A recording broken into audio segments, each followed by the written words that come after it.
নমস্কার বন্ধুরা, সঙ্গে আমি পাপিয়ার আরও একটি ব্লগে তোমাদের সবাইকে অনেক অনেক স্বাগত জানাই। সপ্তাহের বাকি 5টা দিনের থেকে আজকের দিনটা ব্যতিক্রমী তো কিছু নয়, তাই ভোর থেকে লেগে পড়লাম সংসারের কাজে। আসলে 5টা দিন এই কারণেই বললাম, 5টা দিন থাকে ননির স্কুল, আর শনিবার আর রবিবার কিন্তু ননির ছুটি থাকে। প্রতিদিনই ভোরবেলায় উঠতে হয়, কিন্তু এই দুটো দিন সকালবেলায় অতটা তাড়া থাকে না কাজে। সকালবেলায় একটু বাসি কাজ যা ছিল সেগুলো সমস্ত কিছু সারা হয়ে গেছে, কিছুটা বাকি আছে, ওগুলো পরে করব। তার আগে রান্নাঘরে চলে এসেছি। ননি স্কুলে যাবে, ওর টিফিনটাও রেডি করে দিতে হবে, খাবারটাও দিতে হবে। আজকে ওকে একটুখানি চিড়ের পোলাও করে দিলাম। আর অন্যান্য দিন ডালিয়া খায়, কিন্তু আজকে একটু দেরি হয়ে গেছে, তাই বললাম মা একটু ছাতুর শরবত করে দাও, আমি ওটাই খেয়ে যাব। তাই ওর জন্য একটুখানি ছাতুর শরবতটা একটু মোটা করেই করে দিলাম, যাতে পেটে কিছুক্ষণ থাকে, কারণ টিফিন আওয়ার্স তো অনেকটাই দেরিতে, এখন অনেকটা সকাল। ছাতু শরবতটা খেলে পেটটাও ভরবে, একটু ঠান্ডাও থাকবে। ননিকে রেডি করে স্কুলে পাঠিয়ে দিলাম। এবার আমাদের জন্য একটুখানি চা তৈরি করব। সকালবেলায় চাটা না খেলে কোনো কাজেই এনার্জি পাওয়া যায় না একদম। আর ওর বাবা তো চা না খেয়ে কোনো কাজ করবেও না, এক পা নড়বেও না, তাই চাটা আগে করে দিচ্ছি। আমি একটু চাটা খেয়ে নেব। সারাদিনে সকালবেলাতেই শুধু চাটুকু খাই, আর বাকি সময় চা খুব একটা খাওয়া হয় না, মানে খাই না ধরতে গেলে।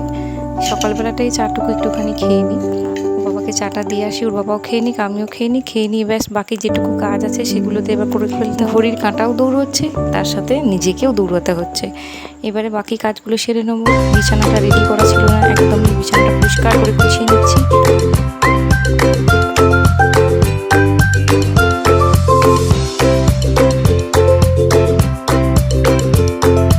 সব কাজ সেরে স্নান টান করে ঠাকুর পুজোটাও করে নিলাম।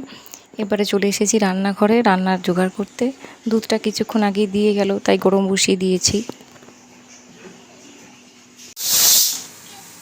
আজকে লাঞ্চের খাবারে যেটা থাকছে সেটা হচ্ছে, অনেক দিন পর করলাম আবার লাউ দিয়ে একটু মুসুরির ডাল।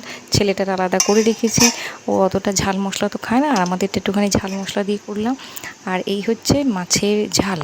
এই মাছের পদটা রান্না করেছে ওর বাবা। দেখে মাছের ঝাল না মাংসর, মানে কষা মাংস কিছু বোঝার উপায় নেই, এত তেল মশলা দিয়ে রান্না করেছে। রান্নার পর্ব তো শেষ হলো, এবার রান্নাঘরটা পরিষ্কার করতে হবে। ওর বাবা তো তেল ঝাল মশলা যা পারলো সমস্ত কিছু দিয়ে রান্না করে নিয়ে রান্নাঘরটা একবারে যা তা করে দিয়ে ডিউটি চলে গেছে। যাই হোক, এবার পরিষ্কার পরিচ্ছন্ন করে নিচ্ছি। বেলাও অনেকটা হয়ে গেছে, নীলমণিবাবুকে স্নানটাও করিয়ে দিলাম। স্নান টান হয়ে গেছে ওর, ওকে এবার সুন্দর করে সাজিয়ে পুজো করিয়ে দিয়ে সোজা ওকে নিয়ে চলে যাবে একদম দুপুরে খাবার জায়গাতে। খাবার নিয়ে আমাকে যুদ্ধ করতে হবে। চিবোতে সবই পারে, যেটা ওর পছন্দ হবে ও সেটুকুই চিবিয়ে খাবে।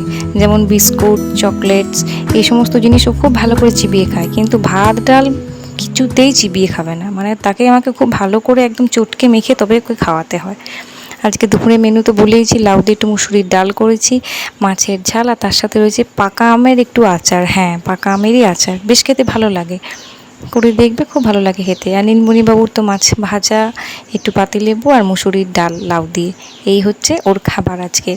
আর তার সাথে রয়েছে আমার গাছের পাকা আম। দেখো আমগুলো কত বড়, 3টে আমেই একটা থালা পুরো ভর্তি হয়ে গেছে একদম।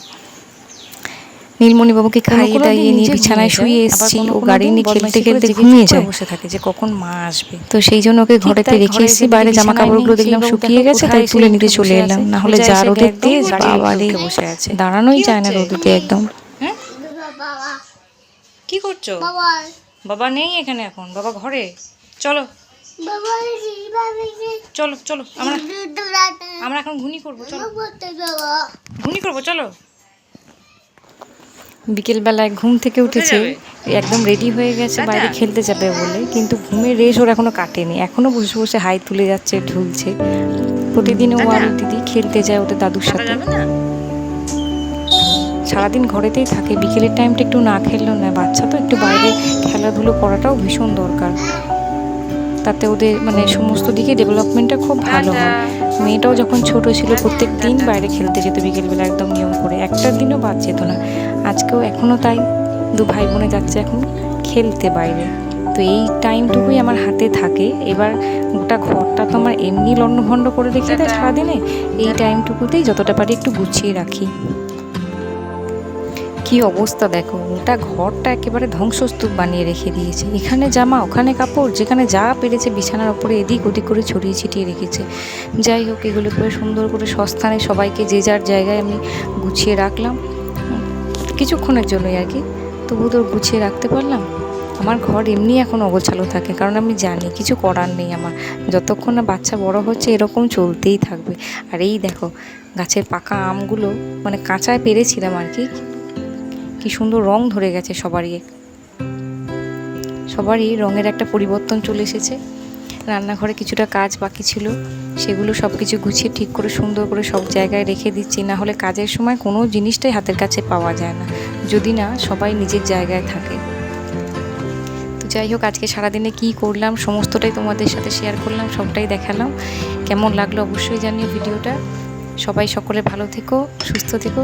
আজকে ব্লগটা আমি এখানেই শেষ করছি। দেখা হবে আবার পরবর্তী ব্লগেতে। ভালো থেকো সবাই, টাটা।